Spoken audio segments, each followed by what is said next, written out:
petites bêtises que vous faites, mais en plus, je sais que vous êtes cynique, vous êtes foncièrement méchant. Parce que justement, ce régime vous a rendu méchant. Parce que vous étiez d'abord méchant avant ça. Vous étiez méchant. Vous n'avez aucune idée de la grandeur d'une nation. De la grandeur d'une nation qui exige les sacrifices personnels de chacun de vous, de chacun de nous.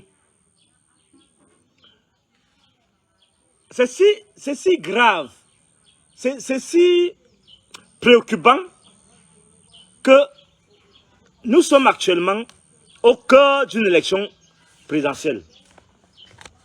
Les gens sont tous dans des plans pour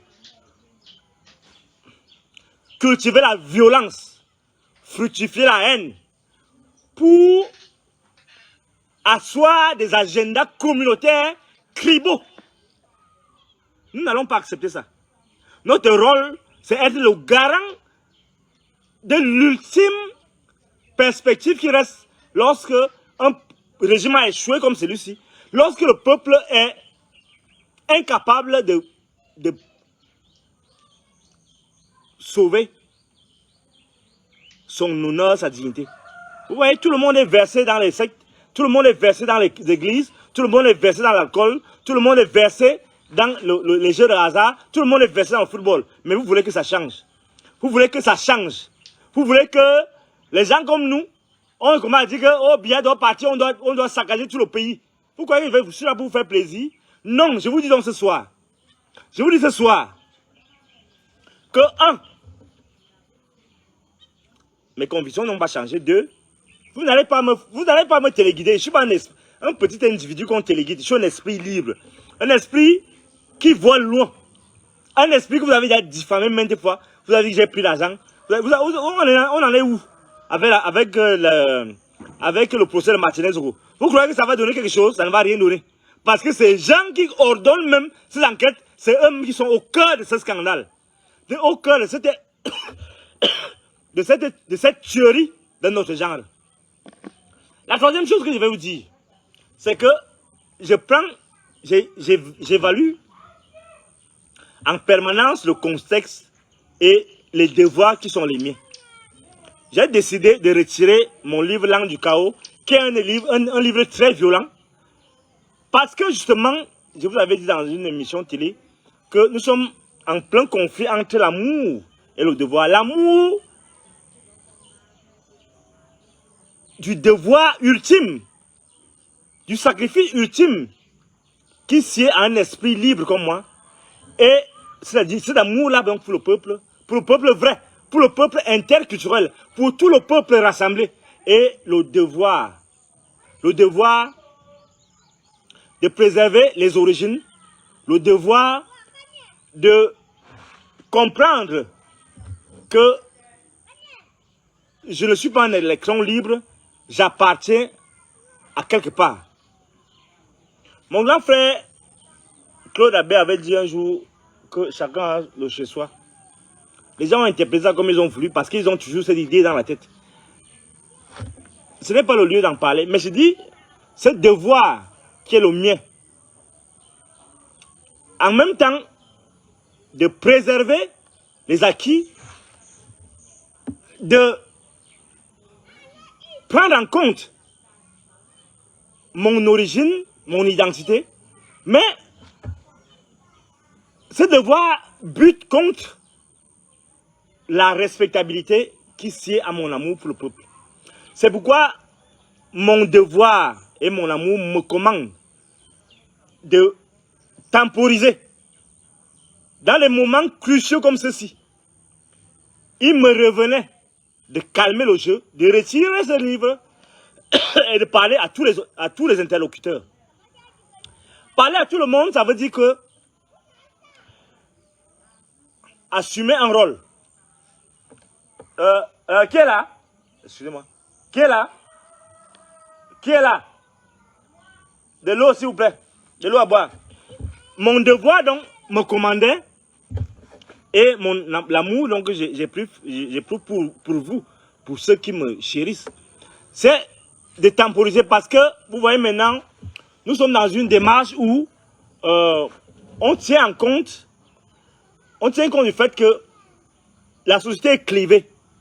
Ce clivage fait en sorte que les gens ont raison de s'attaquer au régime parce que ce régime est improductif. Mais en même temps, nous voyons une grande frange de la population universitaire qui se prononce en faveur de ce régime-là. Ce régime qui a effectivement clivé le peuple, qui n'a pas satisfait les attentes des populations, mais qui, au soir de sa vie, au soir de la gouvernance actuelle, a besoin encore, malgré tout, qu'on apporte ce qu'on peut apporter. Donc, ce n'est pas en vous faisant plaisir, avec le verre, donc, comme vous souhaitez, ce n'est pas en vous faisant plaisir par une critique acerbe et rigoureuse, incendiaire, que je vais être utile à ce peuple. Je peux être utile à ce peuple en aménageant le cadre de dialogue, en aménageant des espaces interculturels, des espaces de dialogue transpartisans à partir desquels on peut s'écouter. Quand vous voyez déjà les gens aller dans les meetings actuellement avec les armes de poing, il y a un problème. La démocratie, mes convictions intimes, c'est ça, la démocratie occidentale n'est pas le régime qui nous suit le plus. C'est un régime qui doit être, en fait, tropicalisé, ça veut dire quoi? Qui doit être alimenté par d'autres réalités, par la richesse culturelle et la richesse politique de ce monde.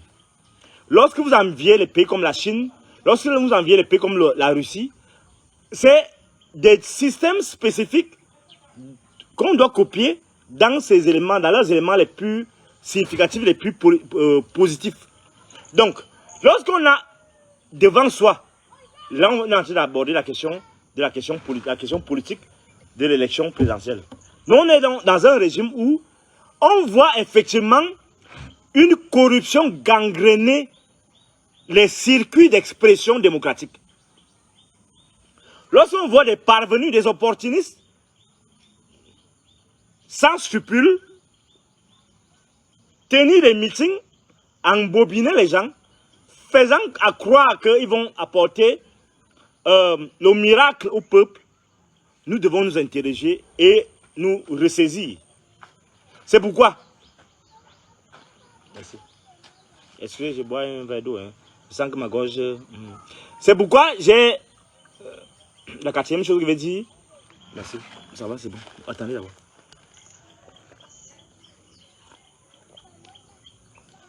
Merci. C'est pourquoi je dois vous dire, par rapport à l'élection actuelle... Merci, c'est bon. Par rapport à l'élection actuelle... Et là, je vais vous faire des confidences. Vous savez, au départ, les gens m'ont vu aller vers Bello Bouba Maïgari. Les gens, j'avais d'ailleurs annoncé qu'on devait travailler, on devait affiner la stratégie, je vais comprendre d'abord davantage quelle est sa logique, quels sont ces éléments qui peuvent me permettre d'adhérer à sa dynamique, pas à son parti, à sa dynamique. Mais des mésaventures, là je parle de la campagne de Bello Bouba, des mésaventures avec son équipe m'ont obligé à me ressaisir. Je vous informe donc que j'ai voulu travailler pour la promotion d'une candidature, celle de Bello Bouba Maïgari, mais je me suis rendu compte que aussi bien celle de Bello Bouba Maïgari que celle de Issa Chiroma, les idées sont pipées d'avance. Pourquoi? Parce que, sans vous donner les détails que je vais donner dès la semaine prochaine, je me suis rendu compte qu'il y a des obstacles au cœur du système de Bello Bouba Maïgari. Il y a des obstacles au cœur du système qui font en sorte que, qui font le jeu du régime en place. Il y a ces bras droits qui travaillent non pas pour le succès de Bello Bouba Maïgari le 12 octobre, mais pour maintenir l'appareil à un niveau inférieur afin que on joue au collabo. J'ai des éléments très probants que j'ai partagé avec certains membres. Vous vous souvenez, il y a de ça quelques semaines, quelques temps, vous avez vu des jeunes chasser le ministre Nana Boubaka du siège de l'UNDP, justement parce que je leur avais fait Aboubakar, le frère du ministre de l'économie, voilà, Aboubakar Ousmane Mé, je lui avais donné des éléments qui prouvaient qu'au cœur de cette équipe de Bello Bouba Magari, les gens travaillaient à miner, à saboter la campagne. Et je crois qu'ils ont finalement compris que ces gens, ils doivent être écartés. Bon, bref, j'ai compris donc en fait que tout ça c'est un jeu et que les gens vont me dire, oh, tu es déjà pro-Biya, et ainsi de suite. Ils peuvent dire ce qu'ils veulent. Mon rôle actuellement là, ce n'est pas vous dire ce que vous voulez entendre, c'est vous dire la réalité. La réalité, c'est que depuis l'élimination de Maurice Kamto, on ne peut plus rien attendre de l'élection présidentielle qui va venir. Parce qu'en fait, Biya a déjà gagné. Je répète, à cette élection qui vient, Paul Biya a déjà gagné. Vous pouvez faire toutes sortes de contorsions, vous pouvez insulter comme vous voulez, mais la réalité est qu'on n'a pas d'opposant en face. On n'a pas d'alternative en face. Ils ont miné le terrain et rien ne peut être attendu actuellement. Et d'ailleurs, c'est de bonne guerre. C'est de bonne guerre parce que personne ne peut me démontrer que Issa Chiroma. Personne ne peut me démontrer que Biya est pire que Issa Chiroma. Donc, dans ces conditions,